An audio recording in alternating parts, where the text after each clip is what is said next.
Hello everyone, यहाँ पर जो है आज जो ये साइटोलॉजी का जो है नेक्स्ट लेक्चर है। जो इसके पहले जो लेक्चर हुआ था उसके आगे वाला जो है वीडियो, वहाँ से जो है लेक्चर कंटिन्यू कर रहे हैं। यहाँ पर देखेंगे एक ये प्लांट सेल बनी हुई है और ये एक एनिमल सेल बनी हुई है। तो यहाँ पर हम देखेंगे प्लांट सेल और एनिमल सेल में क्या डिफरेंस होता है। तो प्लांट और एनिमल सेल में अगर डिफरेंस देखेंगे तो सबसे पहला जो मेन डिफरेंस होता है, बेसिक डिफरेंस देखेंगे तो जैसे यहाँ पर ये एक प्लांट सेल बनी हुई है और यहाँ पर ये एक एनिमल सेल बनी हुई है। प्लांट सेल में अगर देखेंगे तो प्लांट सेल में देखेंगे यहाँ पर एक सेल वॉल प्रेजेंट होती है।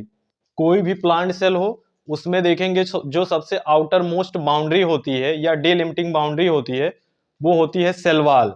उसके बाद फिर अगर एनिमल में देखेंगे तो एनिमल सेल में सबसे आउटर मोस्ट बाउंड्री या डिलिमिटिंग बाउंड्री जो होती है वो होती है सेल मेम्ब्रेन।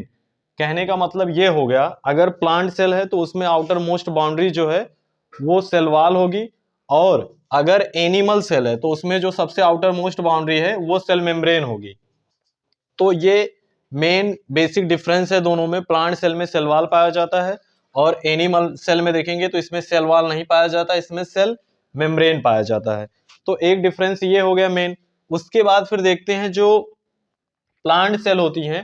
प्लांट सेल में देखेंगे तो इसमें जो न्यूक्लियस, यहाँ पर देखेंगे जैसे आप लोग देख सकते हैं यहाँ पर जो न्यूक्लियस बना हुआ है ये सेंट्रल रीजन में ना होके पेरिफेरल रीजन पे है। तो यहाँ पर जो है प्लांट सेल में देखेंगे एक लार्ज सेंट्रल वैक्यूल्स पाया जाता है। प्लांट सेल में अगर देखेंगे तो यहाँ पर लार्ज सेंट्रल वैक्यूल होता है जो ऑस्मो रेगुलेशन, रेस्पिरेशन मतलब स्टोमेटा के ओपनिंग क्लोजिंग इन सब में हेल्प करता है। तो यहाँ पर जो है प्लांट सेल में देखेंगे वैक्यूल्स प्रेजेंट होते हैं।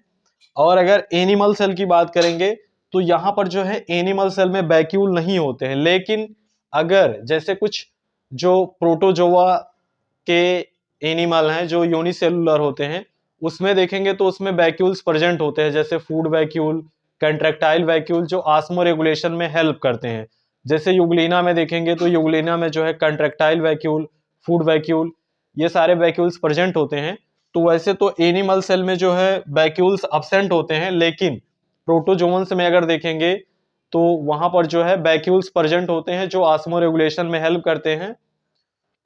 ये हो गया दूसरा डिफरेंस। उसके बाद फिर अगर तीसरे डिफरेंस की बात करेंगे तो जो तीसरा डिफरेंस है, अगर प्लांट सेल की बात करेंगे तो प्लांट सेल में एक स्ट्रक्चर होता है, सेल ऑर्गेनेलिज होता है जिसको बोला जाता है क्लोरोप्लास्ट, जो फोटोसिंथेसिस में हेल्प करता है।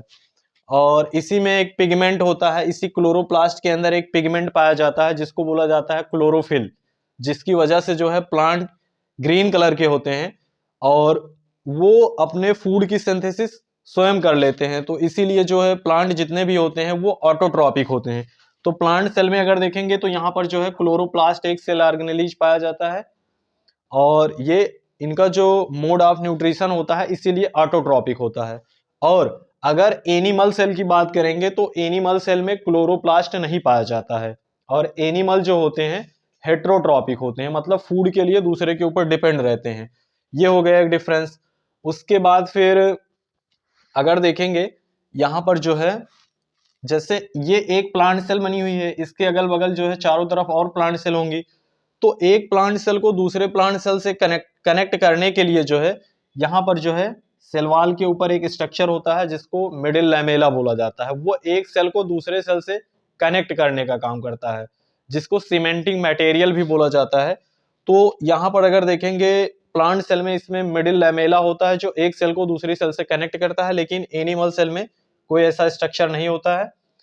उसके बाद अगर देखेंगे तो यहाँ पर जो है एनिमल सेल में अगर देखेंगे तो एनिमल सेल में एक स्ट्रक्चर होता है जिसको बोला जाता है सेंट्रोसोम। सेंट्रोसोम एक सेल ऑर्गेनेलिज है जिसके अंदर 2 सेंट्रियोल्स पाए जाते हैं जो सेल डिवीजन में हेल्प करता है। और ये जो सेंट्रोसोम होता है अगर इसकी बात करेंगे तो ये केवल और केवल जो है एनिमल सेल में पाया जाता है।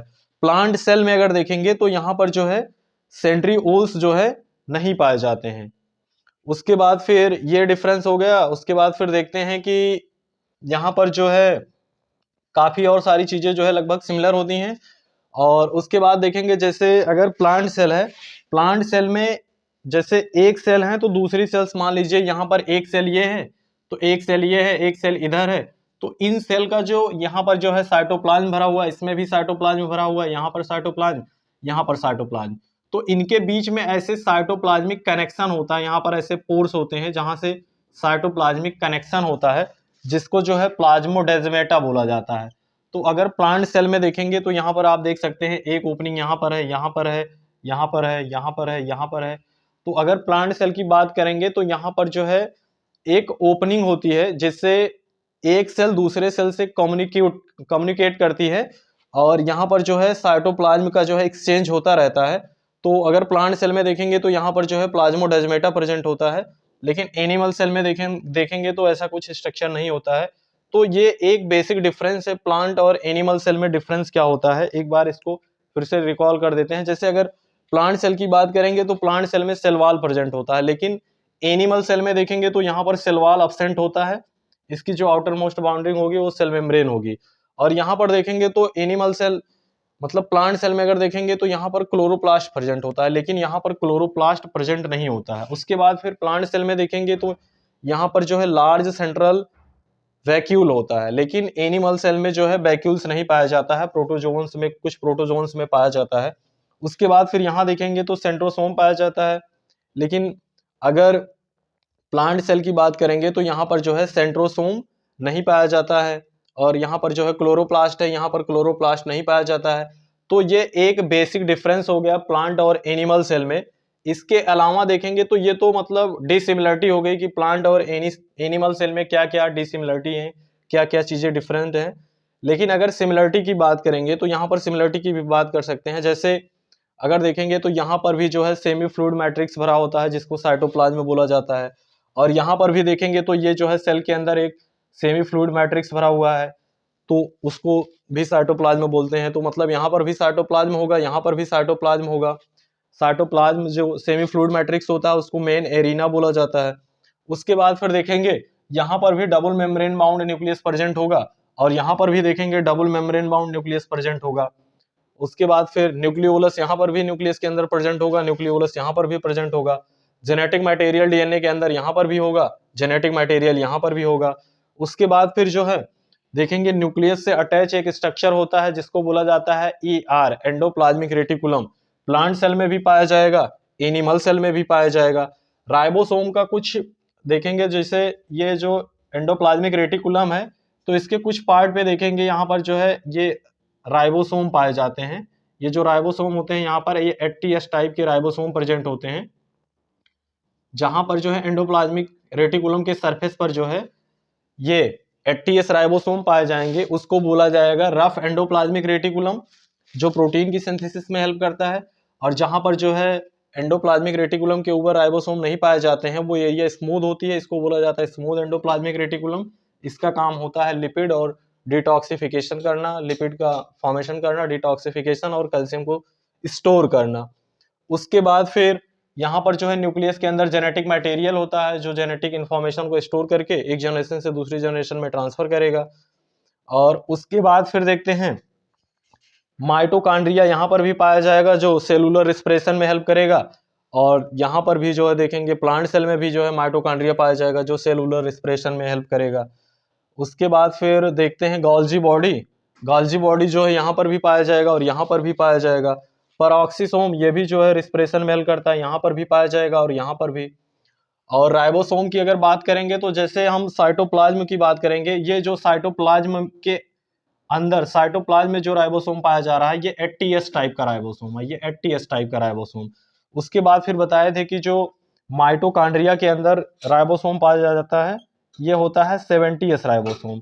उसके बाद यहाँ जो है क्लोरोप्लास्ट के अंदर देखेंगे तो यहाँ पर भी जो है 70S राइबोसोम होता है। तो ये भी यूकेरियोटिक सेल है, ये भी चाहे प्लांट हो चाहे एनिमल सेल हो, दोनों भी यूकेरियोटिक सेल होती है। इसके अंदर ये सारे के सारे सेल ऑर्गेनेलीज हैं।